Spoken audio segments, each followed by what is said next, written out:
This segment is being brought to you by the New York chapter of the National Black MBA. For more information, go to www.nyblackmba.org.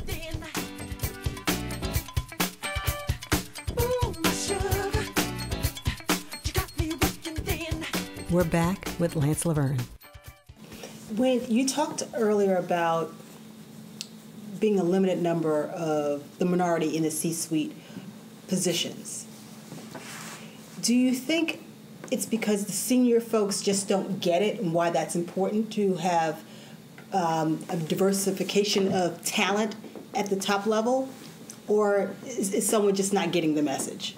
It is a really tough go to rise to very senior levels in any organization. And there are plenty of people from the majority group who never make it to the C-suite. And so you have to always keep that in mind when you're looking at sort of the demographic profile of senior leadership in any organization. But that being said, there should be some representation in that senior leadership group that reflects the general body of a company. And if you don't see that, then there are two things at play. One, the people from underrepresented groups just aren't talented enough to rise to the top, or there are institutional barriers, subjective things at play that are limiting the opportunity set for people from underrepresented groups. Now, most people will never say that minorities and women are less capable than white men, or the people from the minority group are less capable than the dominant group in an organization, because they shouldn't have gotten hired in the first place. Right. So chances are there's something going on in the subjective evaluation of people that is hindering the advancement of groups that are of people who are not in the majority culture. How important is having an advocate, a sponsor, or a mentor in this whole process? It may be the single most important element of advancement for anybody, but particularly for women and people of color. As we were talking about sort of the issues around advancement, at a certain level, everybody's capable. When you get to a certain level in an organization, you've gotten there because you have demonstrated technical competence. And so continued advancement is really based on your ability to manage relationships, the confidence that people have in you, the softer skills. And a lot of that happens through affinity. If you look like me, if you think like me, if I can sort of visualize you being like me, I'm likely to be more able to see you in the next role, or to give you a pass on some things, or to give you the benefit of the doubt here and there. If you are different than me, if we don't relate, or if there's just some kind of dissonance between us, while you may be technically competent, on those other things, I'm just not quite as sure. And so that's where you absolutely need to have an advocate, someone to step in and address those issues, whether spoken or unspoken, that might be inhibiting your advancement in an organization. When they close that door and the group of decision makers sit around the table and start to talk about who should get the next opportunity, you absolutely need to have somebody in that room who is going to say, my person should be considered for these factors. I find that people have come to me, women, people of color, people that are part of the minority group, they have a hard time finding a mentor. And because there may be people who are in senior levels who don't look like them, and they have a hard time kind of assimilating or even relating. So what's your advice for a person who finds themselves in that situation? That's a tough challenge for a lot of people to navigate, because a lot of that is based on trust. And it's often assumed that it's easier to build that trust and that kind of relationship with someone who is like you, who shares your experience and your perspective and your viewpoints, and that is true. But I think what people underestimate is the ability to build those same type of trusting relationships, even with people who might not obviously share a lot of the same background and perspectives with you.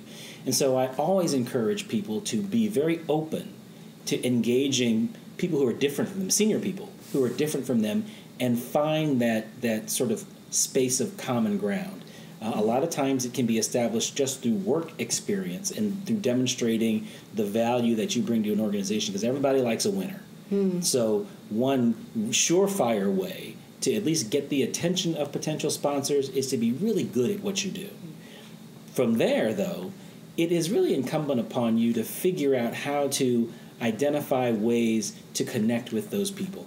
And it can be over a variety of things. It doesn't have to be just about the job, but it could be interest, common background, schools you went to. You probably want to stay away from politics or religion. Family, actually, though, is a great way to connect with people, surprisingly. But it's incumbent to find those things because it puts more richness and more context to the relationship, and it gives people more of a reason to advocate for you because they like you, they feel connected to you, they have some skin in the game with you. What about employee resource groups? What role do you think they play or should play within the organization? I think employee resource groups are an extremely important element to advancing diversity and inclusion in any organization. And there are so many different ways that they can accomplish that. I think just to name a few of the really important benefits of having ERGs, employee resource groups, one, for the individuals, it creates a sense of community, especially if you are not in the majority culture. To find a place where you belong within that company or that organization is enormously beneficial and really actually leads to greater retention, unlike the conventional wisdom that you're being separate and you're exclusive and all that. It's actually the opposite. It's because you can find a home in the broader company, you actually feel more connected to the broader company. So there's that benefit. There's the secondary benefit to the organization itself is that by bringing people together who are different and have a different viewpoint or perspective, it can create different opportunities to see and do things around your business that you might not have otherwise considered. There are countless stories about consumer products companies, CPG companies, who have avoided horrible missteps in their marketing or business approaches by running different things by their ERGs, only to learn that the approach that they were taking would have been horribly offensive in the market they were pursuing, and have been able to sort of readjust their marketing campaigns to be much more effective. So there's real business value to having your employee resource groups come together in certain ways. But that's clearly more of a forward-thinking organization that's using their employee resource group beyond just the affinity association. I think at a minimum, though, what an ERG can do is help raise awareness about the experiences that people of that group are having within an organization. And if a company really is genuinely interested in maximizing employee engagement, which is really sort of the hot topic in the HR space right now, making sure that all of their employees are coming together and not just enjoying their work, but really feel connected to it and like they're contributing and making a valuable contribution to the organization, that company has to be concerned about the experiences that people are having. And the ERGs provide a great feedback mechanism for leadership in a company to let them know what issues and challenges certain groups might be facing that is limiting their engagement or their productivity in that company. So, from a very bare minimum, ERGs can help provide that sort of feedback loop to leadership on how they can better engage different groups within the company. We'll be right back with Chief Talent Officer and Diversity Leader Lance LaVerge. What's the deal on maximizing my income? What's the deal in office politics? What's the deal on finding my dream job?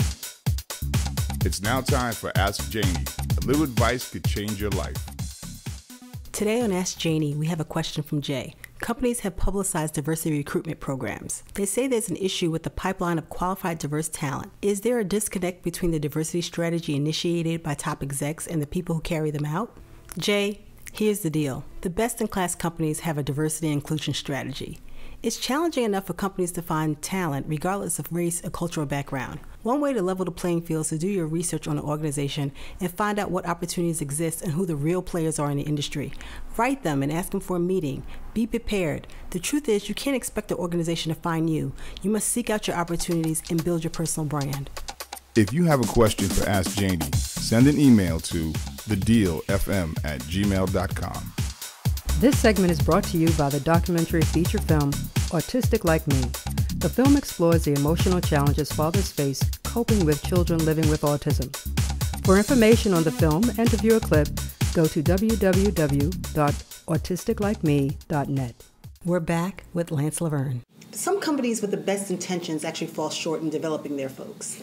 When you feel that you're faced with lack of development and lack of opportunity, what route would you suggest that the person take? Jenny, it just breaks my heart when I talk to people who lament that there is nothing happening for them in their company. I'm not getting any training, I'm not getting any attention, I'm not getting the development that I need. And the reason that it just bothers me so much is that there is so much available externally that people can tap into, that if you're not getting it in your in your company, there are organizations and groups, National Black MBA Association, National Hispanic MBA, Alpha, NABA, your fraternities and sororities. Yes. I mean, there are just so many different places that you can meet just about any of your development needs. And even though you're not getting it in your company, you can get really valuable skills, tools, and training that you can bring to bear in your organization that will probably give you a differential advantage because other people aren't getting it there either. So, I mean, no one should ever lament that things aren't happening for them or things aren't available to them, because, in fact, if you just sort of reach out, even modestly, to some of the resources that are available externally, you can get so much valuable input. I mean, that's great advice as well. I really want to talk about kind of bringing your authentic self to work too, because this topic is about diversity, and we talk about bringing yourself, your thoughts, your whole you. How important is that? I mean, some people feel like I go to work, I do a job, I'm not there to be my authentic self, but in terms of productivity, from a diversity perspective, do you see an uptick in productivity when someone brings their authentic self to work? Oh, there's no question. There's no question. And that's, at the end of the day, when you talk about your employee population and engagement and productivity, that's what diversity is all about. There are all kinds of different analogies, but one that I love is that if your company were an underwater company and most of the employees were fish and had gills, but you were a scuba diver, who do you think is going to be more productive? Right? This is true. And what people who are of the majority in an org, they just don't get that. It's like air. When you are part of the dominant culture in an organization and it's just sort of designed to and fits you, you have no appreciation for how easy it is for you to maneuver in that environment and how much effort it requires of others to assimilate and adapt to that environment. And so the real value of the work that's done in D&I is to create an environment to give people gills so that they can adapt and really work well, or to create other breathing apparatuses or opportunities so that everybody can be as productive. So they don't have to come up for air as often? That's exactly right. We'll be right back with Chief Talent Officer and Diversity Leader Lance LaVerge.